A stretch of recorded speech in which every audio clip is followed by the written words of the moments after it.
how should you really be eating according to traditional or classical Chinese medicine?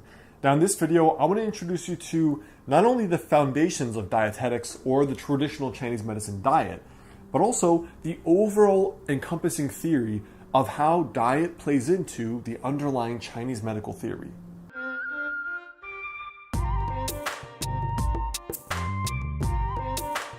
Hey guys, I'm Alex Hein, author of the book Master the Day, and current doctoral student in traditional or classical Chinese medicine. So there's a little bit of background theory we need to go through to talk about how diet is approached in classical Chinese medicine.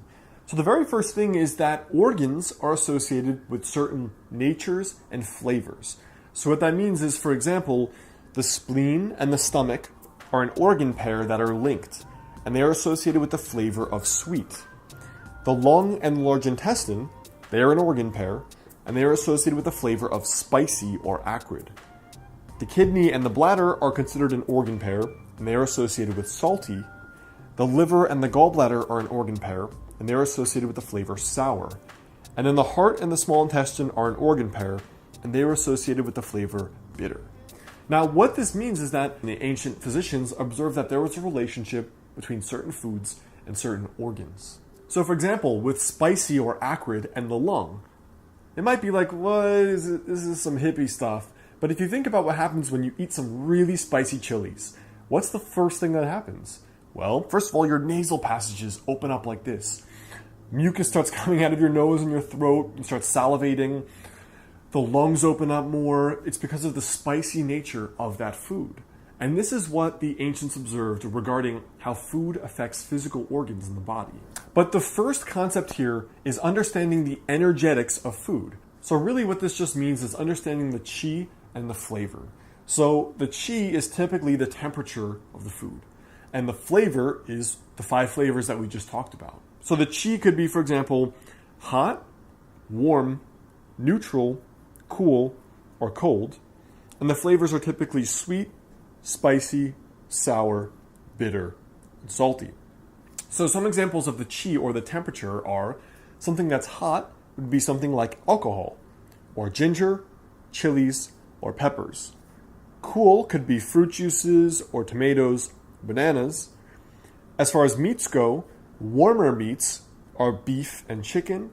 And then grains, for example, are typically on the cooler side of the spectrum, like barley, tofu, and wheat. So now when we expand this a little bit and we associate certain flavors and foods with certain organ systems, this is what this begins to look like.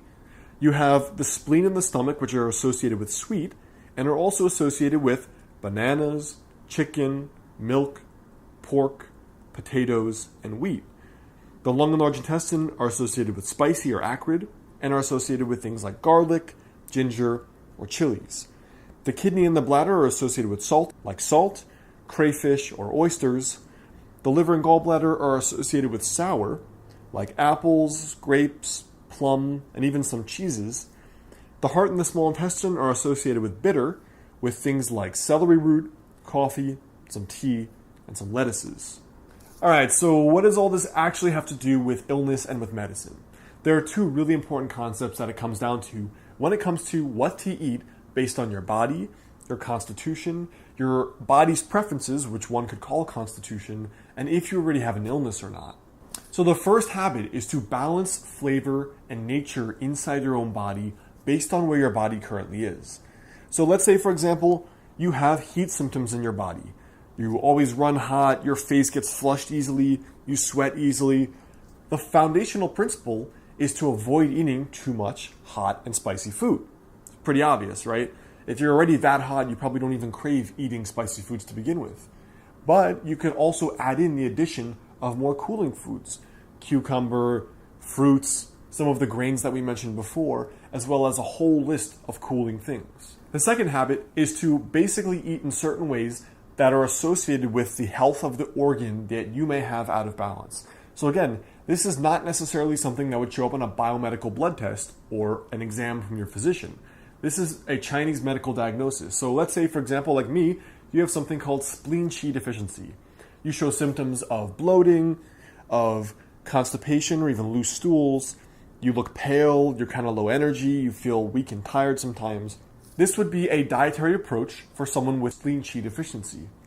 And some of the key habits would be, for example, avoiding having larger meals, because that by itself puts more stress on the digestive process. Avoiding the overall flavor of excessive sweet, sugar, and sweet things, because if you have a weak spleen, your body's already having a hard time digesting those. Avoiding too many cooling foods, because again, your digestion overall prefers warmth, but especially in the case of a spleen qi deficient person. The fourth would be avoiding dairy, because it's considered cold and damp. And cold is bad for the spleen when there's already weakness, in this case of a person that has a weak spleen. And dampness is, you can associate it with phlegm, for example. Like if you have a whole bunch of yogurt and you have mucus and saliva, that's bad for a person with an already weak spleen. And then finally, you should eat more meat and fish, because we talked about that are more warming. And then have more warming vegetables, warming teas, and warming spices and flavors. And this is considered what's called a constitutional approach to wellness, the overall management of your unique body over the length of your lifetime. These are specific processes and recommendations you should follow, in addition to obviously medical treatment. So I hope that helps. That's kind of a rough introduction to how to balance what to eat and what Chinese dietetics really looks like in regard to your unique constitution. So I hope that helps. The best way to stay in touch is grab my free guide on my website on how to add 10 years to your life with classical or traditional Chinese medicine at alexheyne.com/free. And you can watch my most recent videos here and here on similar subjects.